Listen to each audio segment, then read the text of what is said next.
Ошто рейд өтүп жеңил ойлуу деген кыздар кармалды. Ош шаарында милиция тарабынан рейд өткөрүлүп, сойкулукка шектелип 16 аял кармалды. Бул тууралуу шаардык ички иштер башкармалыгынан маалымдашты. Маалыматка ылайык, алар батирлерди ижарага алып, кардарларды интернет аркылуу издеп турушкан. Текшерүүнүн жүрүшүндө 3 аялга протокол түзүлүп, жалпы 60 000 сом айып пул салынды. Ошондой эле милиция сойкулук уюштурушу мүмкүн болгон үйлөрдү көзөмөлгө алып, ижарага батир берген жарандар арасында түшүндүрүү иштерин жүргүзүүдө. Рейдтер мындан арыда уланары айтылды.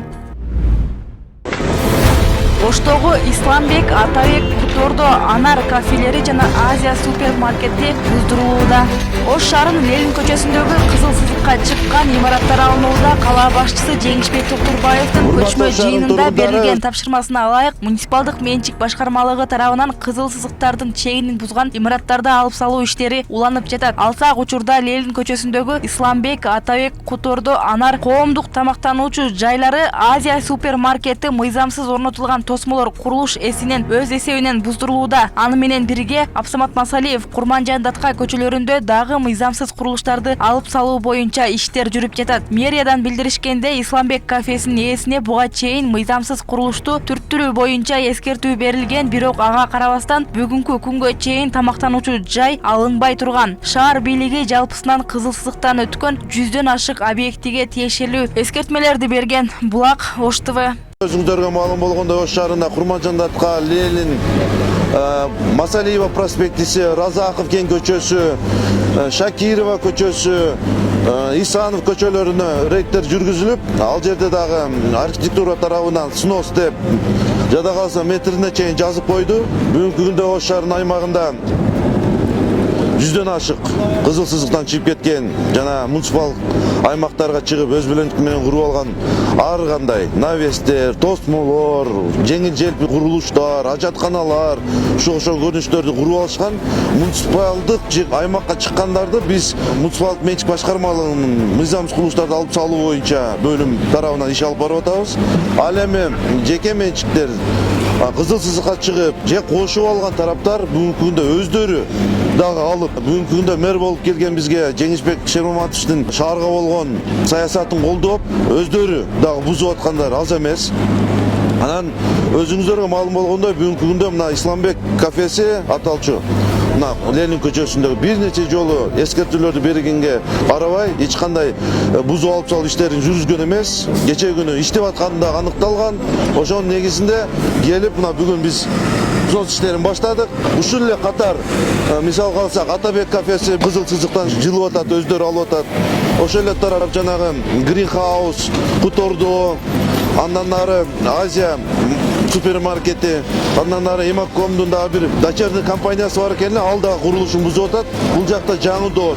Ушуну бизди атайын бардытпай, атайын эскертүүлөр берилип, газ тарабынан предписаниялар берилип атканда, бизди күтпөй эле өзүңүздөр алып баштасаңыздар, шаарга болгон аябай салымыңыздар чоң болмок да.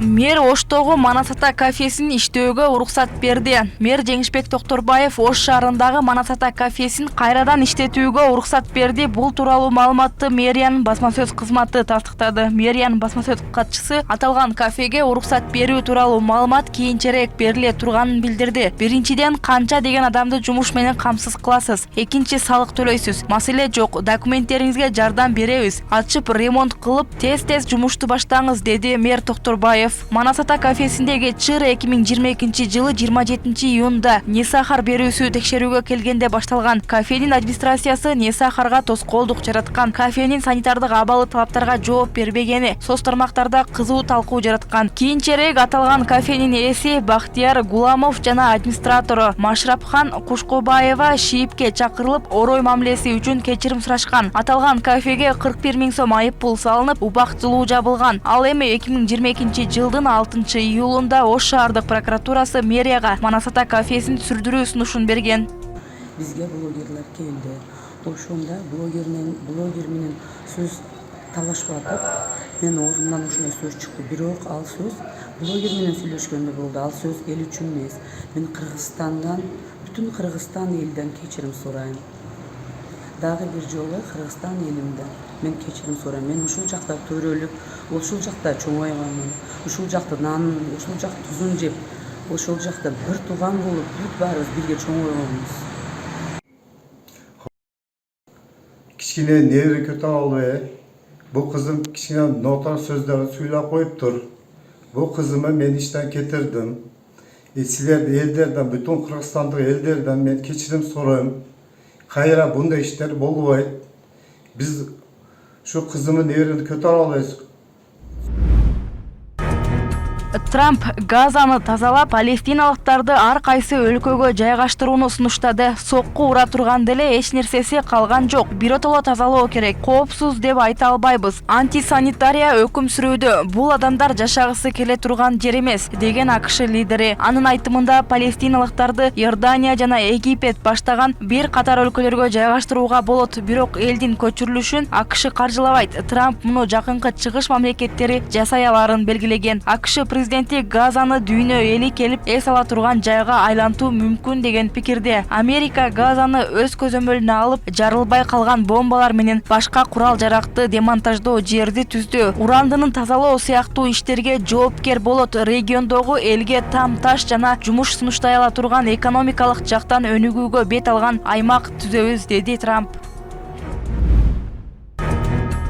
Мамлекеттик ооруканаларда дарылоо акы төлөнгүдөй болуп, дарыгерлер ушундай жол менен акча табышы керек. Бул тууралуу Саламаттыкты сактоо министринин милдетин аткаруучу билдирди. Эркин Чечейбаев Жогорку кеңештин жыйынында медиктер жетишсиз болбош үчүн айлыкты көтөрүү керектигин белгилеген. Бир жагынан мамлекеттик бюджеттен айлыгын көтөрүш керек. Экинчи жагынан эл аралык тажрыйбага таянуу менен ооруканалардын юридикалык формасын өзгөртсө болот. Ооруканаларга легалдуу түрдө медициналык кызматтар менен акча табууга уруксат берсек, легалдуу түрдө акы төлөп дарылангыдай кылыш керек. Бизде Советтер Союзунан бери жылына 2 жолу профилактикалык дарыланууга жатышат. Негизи андай мүмкүнчүлүк бар, бирок ооруканадагы кызматтар кымбат болушу керек. Бул эми менин жеке оюм. Аны эксперттер менен талдап көрөбүз, деген Чечейбаев. Депутат Бактыбек Чойбеков Кыргызстанда колунда жок жарандар дарыланбай жүргөнүн айтып, элдин шартына карап иш алып барууга чакырган. Булак Спутник KG.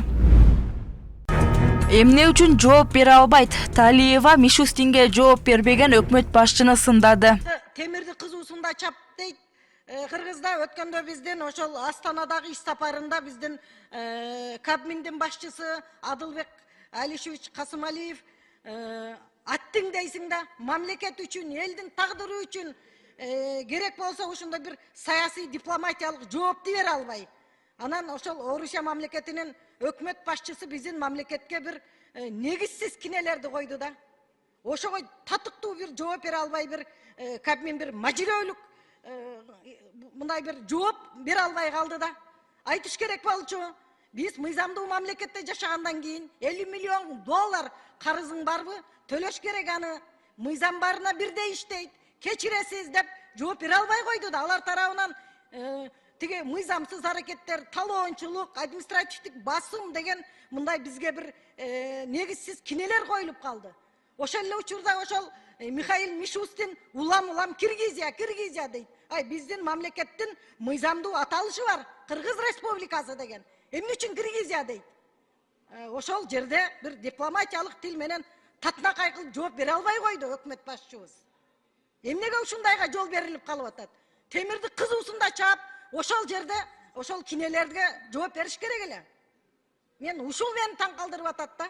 Эмне үчүн жооп бере албайт депчи? Биз мамлекетибиз суверендүү мамлекет болгондон кийин бизге мындай мыйзамдын чегинде, мыйзамдын тилинде сүйлөшүп, мындай кинелер коюлбаш керек эле. Вымогатель деген кинени мойнубузга ярлыкты илип коюп атат мамлекетибизге. Ушул маселени да караңыздар, болбойт мындай нерсе. Бул сунуш өзүмө күтүүсүз болду. Мен бул позицияга барам деген оюм деле жок болчу. Бирок ушинтип ишенич көрсөткөндөн кийин мен ойлодум, баягы мурун